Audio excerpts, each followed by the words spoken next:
स्वयंपाकात स्वादाची जान, डीएम मसाले तुमच्या घराची शान. छत्रपती शासन महिला गृह उद्योग कबनूर इचलकरंजी घेऊन येत आहेत अस्सल परंपरेची मराठमोळी चव म्हणजेच डीएम मसाले. मटन मसाला, चिकन मसाला, धणे पावडर, गरम मसाला, बिर्याणी मसाला, तिखट, चवदार मसाले आणि चटणी म्हणजेच डीएम मसाले. तर आजच आपल्या जेवणाची रंगत वाढवण्यासाठी केमिकल विरहित डीएम मसाले, गृहिणींच्या मनातले मसाले आणि चटणी अवश्य वापरा.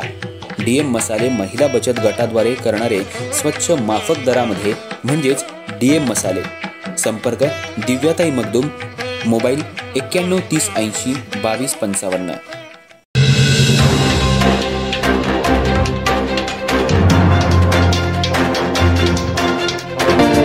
नमस्कार, मी तेजस्विनी मगदूम. एम मराठीमध्ये आपल्या सर्वांचं स्वागत आहे. पाहूया ठळक घडामोडी.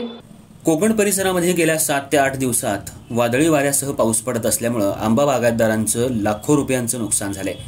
त्यामुळे याची नुकसान भरपाई मिळावी यासाठी आणि पंचनामे करावेत अशी मागणी आंबा बागायतदार शेतकऱ्यांनी केली आहे. संपूर्ण देशात आणि राज्यात फळांचा राजा म्हणून हापूस आंब्याची ओळख आहे. सावंतवाडी, देवगड, रत्नागिरी, रायगड या भागांमध्ये हापूस आंब्याचं मोठ्या प्रमाणात पीक उत्पादन केलं जातं.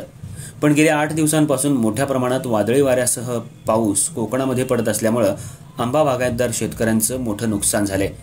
हातातोंडाशी आलेला घास पावसानं काढून घेतल्यामुळं शेतकऱ्यांच्या डोळ्यात अश्रू अनावर झालेत. शेतकरी आंबा पिकाला स्वतःच्या मुलासारखं सांभाळत असतात. हे आंबा बागायतदार आपल्या आंब्याला आणि झाडाला तळहातावरच्या फोडाप्रमाणे जपत असतात. फेब्रुवारीपासून आंबा विक्रीला सुरुवात होते, पण एप्रिल आणि मेच्या काही दिवसात वादळी वाऱ्यासह पाऊस झाल्यामुळं आंबा पूर्ण गळून पडलाय आणि आंब्यावर पाणी पडल्यामुळं आंबा बाद होऊ लागलाय. पण याकडे महाराष्ट्र शासन आणि कृषी विभाग दुर्लक्ष करते.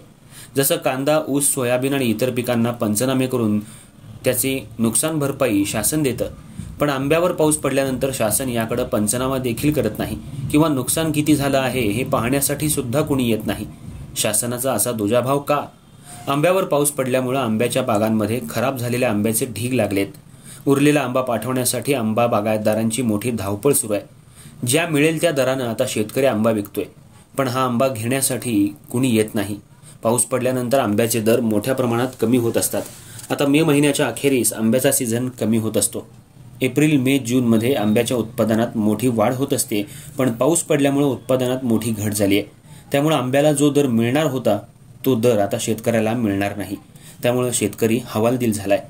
आंबा बागायतदारांना शासनानं योग्य तो मोबदला द्यावा अशी मागणी रत्नागिरी येथील हातखंबा येथील शेतकरी मनोज नाचणकर यांनी महाराष्ट्र शासन, कृषी मंत्री, कृषी अधिकारी आणि पालकमंत्री उदय सामंत यांच्याकडे मागणी केली आहे. आंबा शेतीला कुणी वाली आहे की नाही असा सवाल सध्या निर्माण झालाय. रत्नागिरी जिल्ह्यातील शेतकरी मनोज नाचणकर रत्नागिरी तसेच सिंधुदुर्ग, रायगड या ठिकाणी अतिवृष्टी झाली असल्या कारणाने लाखो रुपयाचं शेतकऱ्यांचं नुकसान झालेलं आहे. आंबा, इतर पिकं आहेत, त्याच्यामध्ये कोणत्याही प्रकारची शासनाने जी कोणती पंचनामे असतील, इतर कोणत्या गोष्टी असतील, शासन दरबारी त्यांची दखल घेऊन सर्व शेतकऱ्यांना त्याची नुकसान भरपाईसाठी पाठपुरावा करावा. शेवटच्या टप्प्यामध्ये पाऊस पडल्या कारणाने लोकांचा शेवटच्या जे काढणी असते त्याच्यामध्ये कोणत्या प्रकारची कसर न बघता कामगार तर इतर लोक ताकदीने आपली ताकद लावून तिथे आंबा काढण्याच्या शेवटच्या टप्प्यामध्ये काम करत असताना अचानक अतिवृष्टी झाल्या कारणाने अतोनात लाखो रुपयांचं नुकसान झालेलं आहे माणसांचं. शेतकरी हवालदिल झाले आहेत. त्यामुळे कोणत्याही प्रकारची तिथे शासनाने नुकसान भरपाई तसे तर कोणतेही हे न करता लोकांनी शासनाने पटापट पंचनामे घ्यावेत आणि सगळे शासन दरबारी जे काय आहे मध्ये ऊस, कापूस, सोयाबीन इतर पिकांची सगळ्यांचे पंचनामे होऊन त्यांना नुकसान भरपाईसाठी लोक प्रयत्न करतात. शासन दरबारी त्यांना नुकसान भरपाई मिळून जाते. परंतु आंबा असं एक पीक आहे, फळांचा राजा, त्यांना कोणत्याही प्रकारची नुकसान भरपाई न देता त्यांना फक्त शेतकऱ्यांना मुक्तपणे बसून नुकसान आपल्या समोर सोसावं लागतं. परंतु तिथे यावर्षी आमचे उदय सामंत पालकमंत्री आहेत, मंत्री आहेत, इथे चांगले चांगले आमच्याकडे लोकप्रतिनिधी आहेत. त्यांनी याची दखल घेऊन विनंती आहे की सर्व शेतकऱ्यांना त्याचा मोबदला मिळावा.